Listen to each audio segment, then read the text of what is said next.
Magandang araw mga kaibigan. Gusto kong i-share o iparinig sa inyo ang pahayag ni Senate President Escudero na parang pinapatamaan niya ang palasyo tungkol ito sa Pogo. Akala ko wala nang online gaming. Meron pa pala. Ang nawala, Pogo, kailang merong Pigo. So ano yung Pigo? First time kong marinig yung Pigo. Philippine Inland Gaming Operation. Ang binan, tinanggal, Philippine Offshore Gaming Operation. So ano itong offshore? Ano itong inland? Nako, ito yung patama ni Senate President Escudero. Pakinggan natin siya. Maintindihan sa totoo lang. Binan natin ang Pogo. Gustong ipagbawal sa pamamagitan ng batas ang Pogo. Ang Pogo, ang ibig sabihin ay Philippine Offshore Gaming Operations. Yung mga dayuhan yung nagsusugal dyan. Dayuhan ang nasisira ang pamilya, nalululong sa sugal, nawawala ng pera dahil sa sugal. Pinagbawal natin. Pero pinayagan natin yung Pigo, Philippine Inland Gaming Operations. Kung saan ang nagsusugal ay Pilipino, hindi dayuhan. Ang nawawalan at naubusan ng pera ay Pilipino at hindi dayuhan. Alam mo yun ang hindi ko maintindihan sa totoo lang. Binan natin ang Pogo. Dinobli lang natin. Gustong ipagbawal sa pamamagitan ng batas ang Pogo. Ang Pogo, ang ibig sabihin ay Philippine Offshore Gaming Operations. Yung mga dayuhan yung nagsusugal dyan. Dayuhan ang nasisira ang pamilya, nalululong sa sugal, nawawala ng pera dahil sa sugal. Pinagbawal natin. Pero pinayagan natin yung Pigo, Philippine Inland Gaming Operations. Kung saan ang nagsusugal ay Pilipino, hindi dayuhan. Ang nawawalan at naubusan ng pera ay Pilipino at hindi dayuhan. Okay? So, akala ko okay na dahil wala nang sugal. Kasi nakakasira sa pamilya ang sugal. So, itong Pogo, dayuhan, kaya nga offshore eh. Dayuhan ang nagsusugal. Kaya lang, ang mga empleyado, siguro, mga trabante, Pilipino. So, may mga krimen nangyayari dahil sa Pogo. So, napakaganda yung ginawa ng PBBM admin na total ban. Executive Order 74. Total ban ng Pogo. Wow, ang ganda. Ngayon ko lang nalaman through itong pahayag ni Senate President Escudero na sabi niya, nagtataka ako. Binan natin ng Pogo, may batas. Ang mga nagsusugal, dayuhan. Ang mga nasisira, pamilya, dayuhan. Bakit pinayagan ang Pigo? Nagsusugal ang mga Pilipino. Ang nadadamay, pamilyang Pilipino. Bakit? So, sinerge ko ang Pigo. Ang Pigo, lisensya, Pagcor ang nagbibigay ng lisensya. Sugal. Casino, online gaming. Talagang, basically, nandyan pa rin ang sugal sa pamamagitan ng Pigo. Bakit? Grabe. I don't know kung ano ang kaibahan ng Pigo doon sa IGL. Ano yung IGL? Internet Gaming License. So, ano ba ito? Sugal din ba ito? Sandali, i-search nga lang natin. Kasi, yun yung babalita noon is IGL. So, ang sugal, okay, ito, mga Pilipino, kahit saan, lalo na sa mga maliliit na bayan, mga baryo, huweteng. Since time immemorial, parang nandyan na yung huweteng. Malilit pa kaming bata, maliit pa ko, may huweteng na.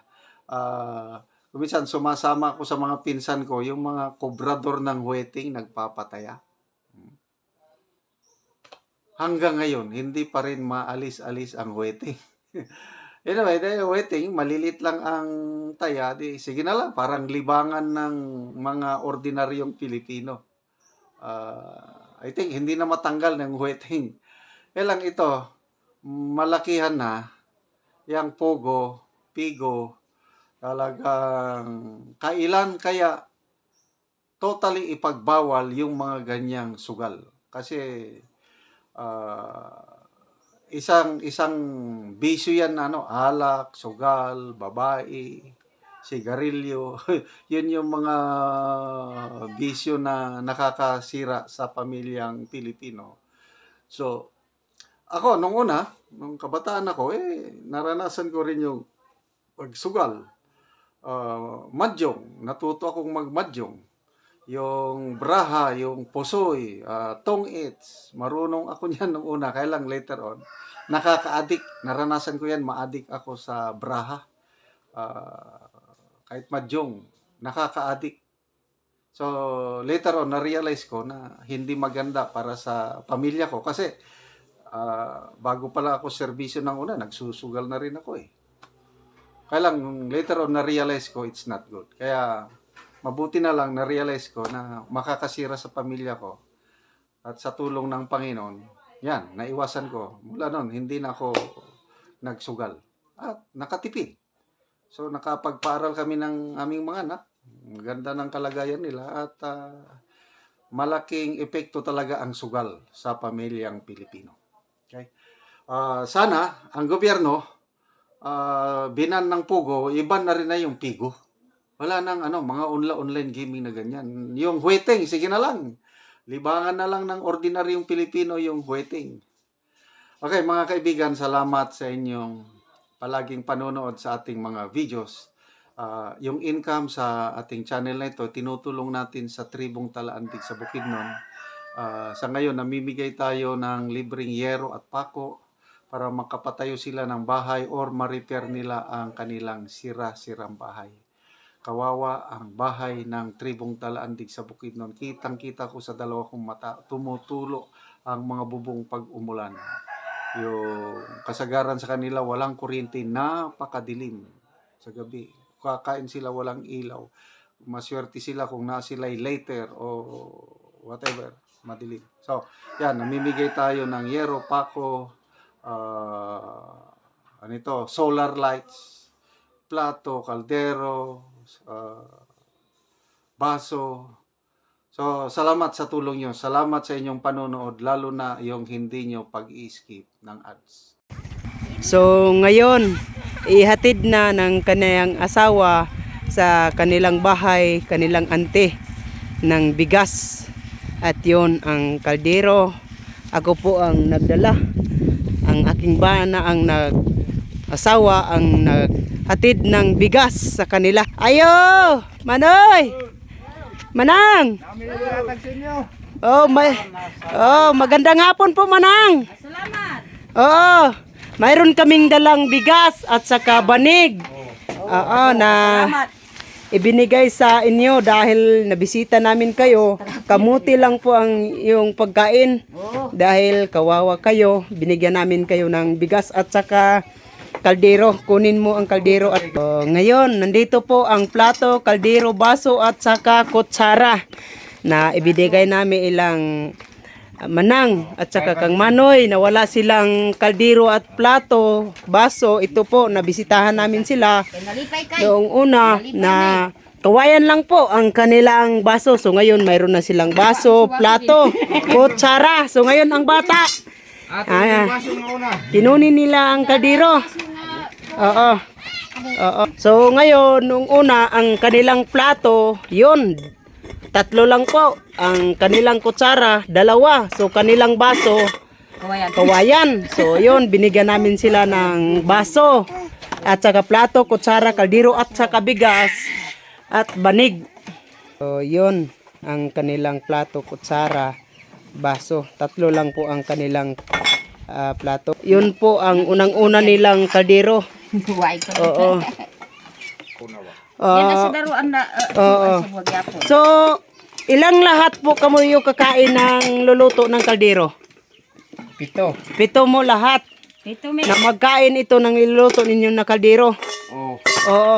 So Manang, anong masasabi mo dahil sa binigay sa inyo na bigas, banig, kaldero at saka plato? Anong masasabi ninyo? salamat.